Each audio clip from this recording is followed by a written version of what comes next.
നമസ്തേ. പാല brilliant study സെൻറ്ററിൽ നിന്നും ഞാൻ ശിവൻ.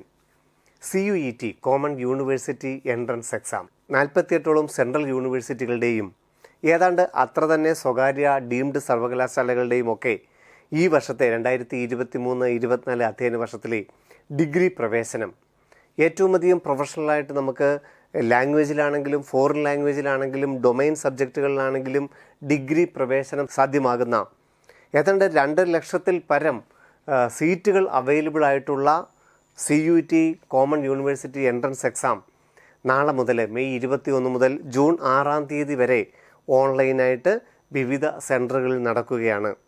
ഒരു ദിവസം തന്നെ 3 സ്ലോട്ടുകളിലായിട്ടായിരിക്കും വിവിധ സബ്ജക്റ്റുകളിൽ ഏതാണ്ട് 13 ലാംഗ്വേജുകൾ, അതുപോലെ 10ഓളം ഫോറിൻ ലാംഗ്വേജുകൾ, 29 ഡൊമൈൻ സബ്ജക്റ്റുകളിലൊക്കെ നമ്മളുടെ CUET common university entrance exam നടക്കുന്നത്. ഏതാണ്ട് 50 ചോദ്യങ്ങളിൽ നിന്നും കൃത്യമായിട്ടുള്ള 40 ഉത്തരങ്ങളാണ് നിങ്ങൾ അതിന് അനുവദിച്ചിരിക്കുന്ന സമയങ്ങളിൽ എഴുതി തീർക്കേണ്ടതായിട്ട് വരുന്നത്. നമുക്കറിയാം, സെൻട്രൽ യൂണിവേഴ്സിറ്റികളിലെ ഓരോ ഡിഗ്രി കോഴ്സുകൾക്കും പ്രവേശനം നേടുവാൻ വേണ്ടി CUETയുടെ വിവിധ സബ്ജക്റ്റുകളാണ് കുട്ടികൾ പരീക്ഷയായി എഴുതേണ്ടി വരുന്നത്. ഉദാഹരണത്തിന് ഇംഗ്ലീഷ് ഒരു യൂണിവേഴ്സിറ്റിയിൽ വേണമെന്നുണ്ടെങ്കിൽ മിക്കവാറും എല്ലാ യൂണിവേഴ്സിറ്റികളും തന്നെ CUET ഇംഗ്ലീഷാണ് എഴുതേണ്ടത്. എന്നാൽ ചില യൂണിവേഴ്സിറ്റികൾ ഇംഗ്ലീഷിൻ്റെയും ജനറൽ ടെസ്റ്റിൻ്റെയും നോർമലൈസ്ഡ് സ്കോറാണ് പരിഗണിക്കുന്നത്. അതുപോലെ തന്നെ ഒരു ഫോറിൻ ലാംഗ്വേജിലാണ് നമുക്ക് ഡിഗ്രി ചെയ്യേണ്ടതെങ്കിൽ ജനറൽ ടെസ്റ്റാണ് CUETയിൽ എഴുതേണ്ടത്. അങ്ങനെ നമുക്ക് കേന്ദ്ര സർവകലാശാലകളിൽ ഏത് ഡിഗ്രി പ്രവേശനമാണോ ആഗ്രഹിക്കുന്നത് അതിന് അനുപാതികമായ CUETയിൽ എഴുതേണ്ട സബ്ജക്റ്റ് നമ്മൾ കഴിഞ്ഞ മെയ് 5-ാം തീയതിക്കുള്ളിൽ തന്നെ അപ്ലൈ ചെയ്ത് വെച്ചിരുന്നു. ഇപ്പോൾ 10 സബ്ജക്റ്റുകൾ വരെ ഒരു കുട്ടിക്ക് എഴുതാനായിട്ട് അലോട്ട് ചെയ്തിട്ടുണ്ട്. നമ്മൾ അപേക്ഷിച്ചത് അനുസരിച്ച് 10 സബ്ജക്റ്റുള്ള ഒരു കുട്ടിക്ക് പരീക്ഷ എഴുതാം. ഇതിനനുസരിച്ച് ചിലപ്പോൾ 3 സ്ലോട്ടുകളൊക്കെ ആയിട്ടായിരിക്കും ഓരോ കുട്ടിക്കും അനുവദിച്ചിരിക്കുന്നത്. അതിൽ 21, 22, 23, 24, 25, 26, 27, 28 തീയതികൾ വരെ ഉള്ളത് എക്സാം സിറ്റിയും ഏത് ദിവസമൊക്കെയാണ് പരീക്ഷ എന്നുള്ളത് എല്ലാ കുട്ടികളെയും അറിയിച്ചിട്ടുണ്ട്. ഇനി ജൂൺ 6 വരെയുള്ള ബാക്കിയുള്ള ദിവസത്തെ എക്സാം സിറ്റിയും റിമൈനിങ് എക്സാം ഡേറ്റുമാണ് കുട്ടികൾക്ക് അനൗൺസ് ചെയ്യപ്പെടാനായിട്ടുള്ളത്. CUET.samarth.ac.in എന്ന വെബ്സൈറ്റ് വഴിയാണ് ഡീറ്റെയിൽസ് നമുക്ക് ലഭ്യമാകുന്നതും. 21, 22, 23, 24 ദിവസങ്ങളിൽ പരീക്ഷ എഴുതേണ്ട വിദ്യാർത്ഥികളുടെ അഡ്മിറ്റ് കാർഡുകൾ ഡൗൺലോഡ് ചെയ്യാൻ സാധിക്കുന്നതും.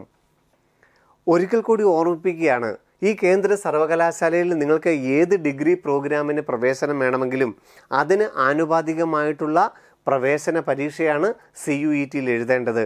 ഉദാഹരണത്തിന് നമുക്കൊരു അഗ്രികൾച്ചർ കോഴ്സിനാണ് പ്രവേശനം വേണ്ടതെങ്കിൽ ഫിസിക്സ്, കെമിസ്ട്രി, ബയോളജിയുടെ നോർമലൈസ്ഡ് സ്കോർ ഉപയോഗിച്ച് നമുക്ക് അഗ്രികൾച്ചർ യൂണിവേഴ്സിറ്റിയിൽ പ്രവേശനം നേടാം.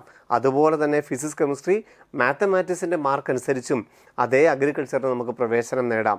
അതുപോലെ തന്നെ ഫിസിക്സിൻ്റെയും കെമിസ്ട്രിയുടെയും അല്ലെങ്കിൽ ആർട്സ് സയൻസുകളുടെയും ലാംഗ്വേജിൻ്റെയും ഒക്കെ പ്രവേശനം അതാത് സബ്ജക്റ്റുകൾ എഴുതി നോർമലൈസ്ഡ് സ്കോർ ഉപയോഗിച്ച് നമ്മൾ പ്രവേശനം നേടുകയാണ്. എന്ന് പറഞ്ഞാൽ ഒരു കുട്ടി 10 സബ്ജക്റ്റുകൾക്ക് അപേക്ഷിച്ചു എന്നിരിക്കട്ടെ, അദ്ദേഹത്തിന് 3 ദിവസമായിട്ടോ അല്ലെ 2 ദിവസമായിട്ടോ ഉള്ള 3 ടൈം സ്ലോട്ടുകൾ കിട്ടി. അദ്ദേഹം വിവിധ പരീക്ഷകൾ എഴുതി അതിൽ നിന്ന് ഏറ്റവും നല്ല നോർമലൈസ്ഡ് സ്കോർ ഉപയോഗിച്ച് ഏത് യൂണിവേഴ്സിറ്റികൾ വേണമെങ്കിലും ഇനി അപേക്ഷിക്കാനായിട്ട് സാധിക്കും. ഇപ്പോൾ മുതൽ നമുക്ക് വിവിധ യൂണിവേഴ്സിറ്റികളുടെ ആപ്ലിക്കേഷനും ആരംഭിക്കും. അപ്പം ഒരു കുട്ടി കൂടുതൽ 6 സബ്ജക്റ്റുകളോളം കൊടുത്തിട്ടുണ്ടെങ്കിൽ അദ്ദേഹം വേണ്ട സബ്ജക്റ്റുകളെല്ലാം നന്നായിട്ട് എഴുതുക. അതിനുശേഷം അതിലേറ്റവും നന്നായിട്ട് നോർമലൈസ്ഡ് സ്കോർ ഉപയോഗിച്ച് വിവിധ യൂണിവേഴ്സിറ്റികൾ ഇനിയും അപേക്ഷകൾ കൊടുക്കേണ്ടതായിട്ടുമുണ്ട്. അഡ്മിറ്റ് കാർഡ് പരിശോധിക്കുമ്പോൾ നിങ്ങൾക്കറിയാം, ഇത് പല ദിവസങ്ങളിലായിട്ട് ഒരു ദിവസം തന്നെ 3 ടൈം സ്ലോട്ടുകളിലാണ് പരീക്ഷ നടക്കേണ്ടത്. ഇപ്പോൾ പ്രഖ്യാപിച്ചിരിക്കുന്ന അഡ്മിറ്റ് കാർഡ് 24-ാം തീയതി വരെ മാത്രമുള്ളതാണ്. ഇനി പരീക്ഷയുടെ ഓരോ 3 ദിവസങ്ങൾക്ക് മുമ്പും ഓരോ ദിവസത്തെ അഡ്മിറ്റ് കാർഡുകൾ റിലീസ് ചെയ്യുകയും ജൂൺ 6-ാം തീയതി കൊണ്ട് മുഴുവൻ കുട്ടികൾക്കും പരീക്ഷ എഴുതി തീർക്കുകയും അവയുടെ നോർമലൈസ്ഡ് സ്കോർ ഉപയോഗിച്ച് പിന്നീട് സെൻട്രൽ യൂണിവേഴ്സിറ്റികൾ അപേക്ഷകൾ സമർപ്പിക്കാനും സാധിക്കും. അപ്പോൾ ഒരു കുട്ടിക്ക് ഒരു സബ്ജക്റ്റിൽ ഇംഗ്ലീഷും ജനറൽ ടെസ്റ്റും ഉണ്ട്, വേറൊരു ദിവസമാണ് ഫിസിക്സ്, കെമിസ്ട്രി, ബയോളജി എങ്കിൽ അദ്ദേഹത്തിന് അഗ്രികൾച്ചർ പ്രവേശനം മാത്രം മതിയെങ്കിൽ ഫിസിക്സ്, കെമിസ്ട്രി, ബയോളജി മാത്രം പരീക്ഷ എഴുതിയാൽ മതിയാകും. ഇനി ഇംഗ്ലീഷും ജനറൽ ടെസ്റ്റും എഴുതിയാലും മാർക്ക് കുറഞ്ഞു പോയെന്നോർത്താലും ഒന്നും അഗ്രികൾച്ചർ പ്രവേശനത്തിനെ ബാധിക്കുകയില്ല. അതുകൊണ്ട് ഓരോ കുട്ടിയും അപേക്ഷിച്ചിരിക്കുന്ന ഏത് സബ്ജക്റ്റുകൾ വേണമെങ്കിലും പരീക്ഷ ഏറ്റവും നന്നായിട്ട് എഴുതാം. 50 ചോദ്യങ്ങളിൽ നിന്നും 40 കറക്റ്റ് ഉത്തരങ്ങളാണ് നിങ്ങൾ എഴുതേണ്ടത്. CUET എന്ന് പറയുന്നത് ഒരു പരീക്ഷ മാത്രമേ ഉള്ളൂ. നിങ്ങൾ അതിൻ്റെ നോർമലൈസ്ഡ് സ്കോർ ഉപയോഗിച്ച് വിവിധ സെൻട്രൽ യൂണിവേഴ്സിറ്റിയിൽ, ഡൽഹി ആണെങ്കിലും ഹൈദരാബാദ് ആണെങ്കിലും പോണ്ടിച്ചേരി ആണെങ്കിലും ഇഫ്ലു ആണെങ്കിലും നിങ്ങൾ പ്രത്യേകം അപേക്ഷകൾ സമർപ്പിക്കുകയും ചെയ്യണം. അഡ്മിറ്റ് കാർഡിൽ നമുക്ക് ഏതൊക്കെ സബ്ജക്റ്റുകളാണ് അനുവദിച്ചിരിക്കുന്നത്, അതുകൊണ്ട് അതിൻ്റെ ടൈം സ്ലോട്ടുകൾ എപ്പോഴാണ് എന്നുള്ളത് കൃത്യമായി മനസ്സിലാക്കണം. എക്സാം സെൻറ്റർ ഓൺലൈൻ എക്സാം ആണ്. അപ്പോൾ എക്സാം സെൻറ്ററിനെ കുറിച്ച് നമുക്കൊരു ധാരണ വേണം. ഒരു ദിവസം തന്നെ 3 ടൈം സ്ലോട്ടുണ്ട്. അതിലേത് ടൈം സ്ലോട്ടാണ് നമുക്കുള്ളതെന്ന് അറിയണം. അതിലേത് സബ്ജക്റ്റുകളാണെന്നുള്ളത് അറിയണം. ഏറ്റവും മിനിമം അരമണിക്കൂർ മുമ്പെങ്കിലും എക്സാം സെൻറ്ററിൽ ചെല്ലണം. ഉദാഹരണത്തിന് രാവിലത്തെ ടൈം സ്ലോട്ട് 8:30-ക്കാണ് പരീക്ഷ ആരംഭിക്കുന്നതെങ്കിൽ 8 മണിക്ക് ഗേറ്റ് ക്ലോസ് ചെയ്തിരിക്കും. അതിന് മുമ്പ് നമ്മൾ നിർബന്ധമായും എക്സാം സെൻറ്ററിൽ എത്തിയിരിക്കണം. അഡ്മിറ്റ് കാർഡും valid ID proof, Aadhaar, passport, pan card, +2 hall ticket, അതുപോലെ ഫോട്ടോ പതിപ്പിച്ച ഏറ്റവും പുതിയ ഏതെങ്കിലും ഒരു തിരിച്ചറിയൽ കാർഡ്, അഡ്മിറ്റ് കാർഡും വാലിഡ് ID പ്രൂഫും ഒരു അഡീഷണൽ ഫോട്ടോഗ്രാഫും ഒരു പേനയുമായിട്ടാണ് നമ്മൾ എക്സാമിന് ഹാജരാകേണ്ടത്. എക്സാം സെൻറ്ററിനെ കുറിച്ച് കൃത്യമായ ധാരണ ഉണ്ടായിരിക്കണം. ഗേറ്റ് ക്ലോസിംഗ് ടൈമിന് മുമ്പ് തന്നെ നിങ്ങൾ ദയവായിട്ട് എക്സാം സെൻറ്ററിൽ എത്തണം. പ്രത്യേക ഡ്രസ് കോഡുകളൊന്നും ഇല്ല എങ്കിൽ പോലും ഷൂസ്, ഹൈ ഹീൽ ചപ്പൽസ് എന്നിവ അനുവദിക്കുകയില്ല.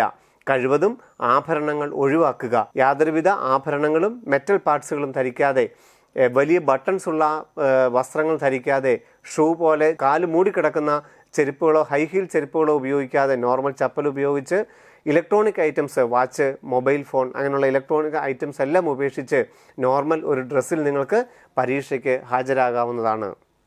അഡ്മിറ്റ് കാർഡിൻ്റെ താഴ്ഭാഗത്ത് സെൽഫ് ഡിക്ലറേഷൻ സ്ഥലത്ത് കാൻഡിഡേറ്റിൻ്റെ പേരും എവിടെയാണ് റെസിഡൻ്റ് എന്നുള്ളത്, ഏത് സ്റ്റേറ്റ് ആണെന്നുള്ളതും എഴുതി സെൽഫ് ഡിക്ലറേഷൻ പൂരിപ്പിക്കുകയും അതോടൊപ്പം തന്നെ അപ്ലോഡ് ചെയ്ത അതേ ഫോട്ടോ ലെഫ്റ്റ് സൈഡിൽ ഒട്ടിക്കണം.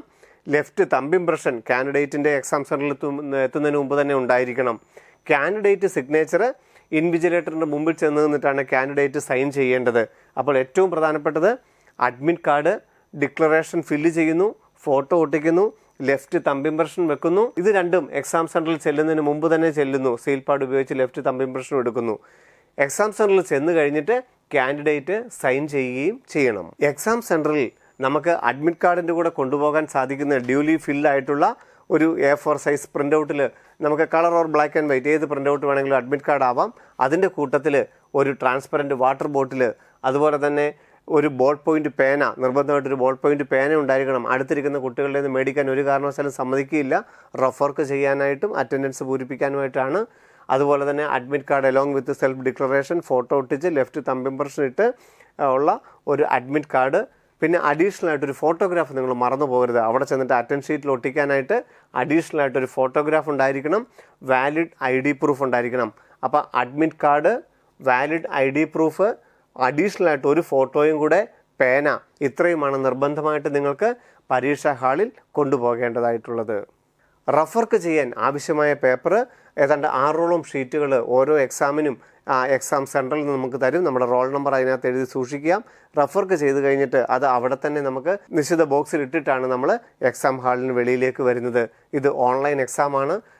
അതുകൊണ്ട് നിങ്ങൾ കാര്യമായ ഡ്രസ് കോഡൊന്നും ഇല്ല എങ്കിൽ പോലും shoes, high heel chappals, metals, അതുപോലെ തന്നെ ഇലക്ട്രോണിക്സ് ഐറ്റംസ് എന്നിവ ഒഴിവാക്കണമെന്നുള്ള നിഷ്കർഷയുമുണ്ട്. +2-ന് ശേഷമുള്ള പ്രൊഫഷണൽ കോഴ്സുകളിലെ പഠനം, അതും കേന്ദ്ര സർവകലാശാലയിലാണെങ്കിൽ ഏറ്റവും നന്നായിട്ട് നിങ്ങൾക്ക് നിങ്ങളുടെ സ്വപ്നത്തിനനുസരിച്ചുള്ള ഏത് സബ്ജക്റ്റ് ആണെങ്കിലും, സയൻസ് സബ്ജക്റ്റുകളാണെങ്കിലും ആർട്സ് സബ്ജക്റ്റുകളാണെങ്കിലും ലാംഗ്വേജ് ആണെങ്കിലും ഫോറിൻ ലാംഗ്വേജ് ആണെങ്കിലും നിങ്ങളുടെ കയ്യിൽ ഒതുങ്ങുന്ന ഫീസിനനുസരിച്ച് ഏറ്റവും സിസ്റ്റമാറ്റിക് ആയിട്ടുള്ള പഠിക്കാൻ സാധിക്കുന്ന അന്തരീക്ഷമാണ് കേന്ദ്ര സർവകലാശാലകളിലുള്ളത്. മെഡിക്കലിൻ്റെയും എഞ്ചിനീയറിങ്ങിൻ്റെയും ഒക്കെ സാധ്യതകൾക്കപ്പുറം നിങ്ങൾക്ക് ഏറ്റവും നല്ല ഒരു ഫ്യൂച്ചർ, ഏറ്റവും നല്ലൊരു കരിയർ ഡെവലപ്പ് ചെയ്യാൻ പറ്റുന്ന CUET എക്സാം ഏറ്റവും നന്നായിട്ട് ഓരോ കുട്ടികൾക്കും അറ്റൻഡ് ചെയ്യാൻ സാധിക്കട്ടെ എന്ന പ്രാർത്ഥനയോടുകൂടി നിർത്തുന്നു. നന്ദി, നമസ്കാരം.